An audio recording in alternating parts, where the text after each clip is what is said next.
Hello warriors, welcome to செல்டூன் சொக்காடி. இன்னைக்கு வீடியோவில் நைஃப் ஸ்டொமக் குத்து வந்தால் எப்படி எடுக்கலாம், எப்படி தப்பிக்கலாங்கிற பற்றி வீடியோவில் பார்க்கலாம். ஏகப்பட்ட டெக்னிக் இருக்குது. இதில் இப்போ நம்ம சிம்பிளாக பண்ணக்கூடிய ஒரு டெக்னிக் பற்றி நம்ம பார்க்கலாம். என்னன்னு சொல்லி ஸ்டெப் 1, குத்த வராங்கன்னா ஸ்டொமக் வெளியே போகணும், ஸ்டொமக் உள்ளே வைக்கக்கூடாது. குத்த தான் வரான் நெசமாவே. இப்படி குத்த வரானா உடம்பு நம்ம பக்கத்தில் கொண்டு போக நம்மளுக்கு ஆபத்து. ஸோ நம்ம என்ன செய்யணும், உடம்பு வெளியே போகணும். சிசர் கட் பிளாக் 1, 2வது ரொட்டேட், 3வது இந்த எல்போவோட சேர்த்து நம்ம உள்ள உடம்பு போய் திரும்பிடணும்.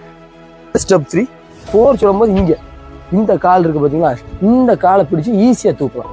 மேலே ஸ்லைடிங் ஆயிரும். இங்கே நம்ம நைஃப் ஈஸியாக நம்ம கைக்கு வந்துடும். Again punch, and cut, 4 block.